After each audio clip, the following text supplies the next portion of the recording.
Mutual fund में अगर आप इन्वेस्ट कर रहे हैं तो पोर्टफोलियो ओवरलैप क्या है, क्या ये आपके लिए सही है या गलत, आइए समझते हैं।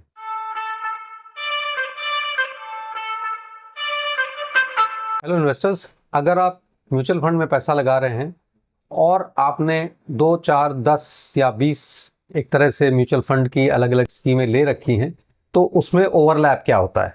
अगर आपने म्यूचुअल फंड लिया है, स्कीम्स ली हैं, आपने पोर्टफोलियो अपना बनाया है, तो वहाँ पे अगर आपने कई सारी स्कीम ली हैं तो एक पोर्टफोलियो ओवरलैप की दिक्कत आ रही है, जिसको आज समझते हैं। तो पोर्टफोलियो ओवरलैप होता क्या है। सबसे पहले आप समझें कि म्यूचुअल फंड आपने लिया क्यों है। म्यूचुअल फंड आपने इसीलिए लिया है कि आपको रिस्क डाइवर्सिफाई करना था। आप किसी एक कंपनी में शेयर ना खरीद के आपने म्यूचुअल फंड के थ्रू खरीदा, तो आपको 1,000 रुपये में ही अगर आपने म्यूचुअल फंड वो खरीदा है तो आपने अलग अलग 50 कंपनी के एक तरह शेयर ले लिए हैं।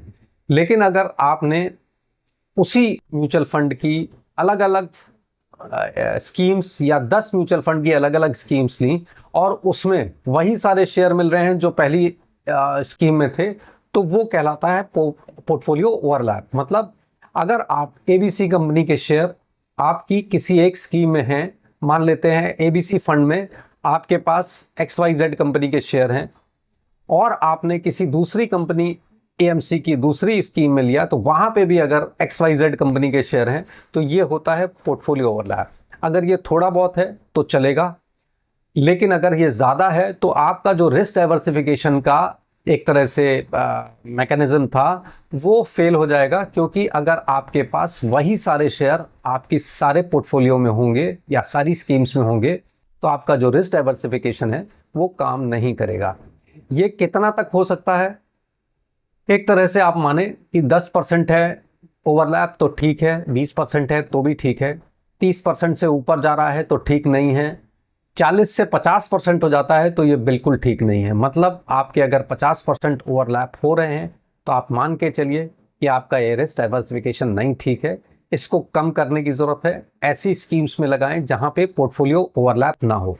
तो आइए समझें इसको ये दिख कहाँ सकता है। तो सबसे पहले आप ये समझिए कि जो आपको स्टेटमेंट्स आते हैं आपके यूनिट्स अलॉटमेंट के, और उसके बाद मंथली स्टेटमेंट आते हैं, वो आता है एक तरह से मान लीजिए monthly disclosure of the scheme, जो आपको हर महीने की फर्स्ट वीक में ही आ जाता है, जहाँ पे वो पोर्टफोलियो अपना डिस्क्लोज करता है और ओवरलैप भी बताता है कि हमारी किस स्कीम में किस तरह का ओवरलैप है।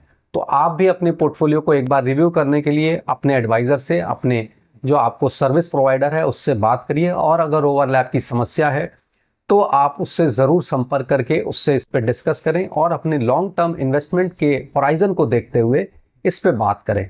अगर आप लोग को लगता है कि ये बात आप हमसे कर सकते हैं तो ज़रूर आप अपना मैसेज हमारे पास भेज सकते हैं। धन्यवाद।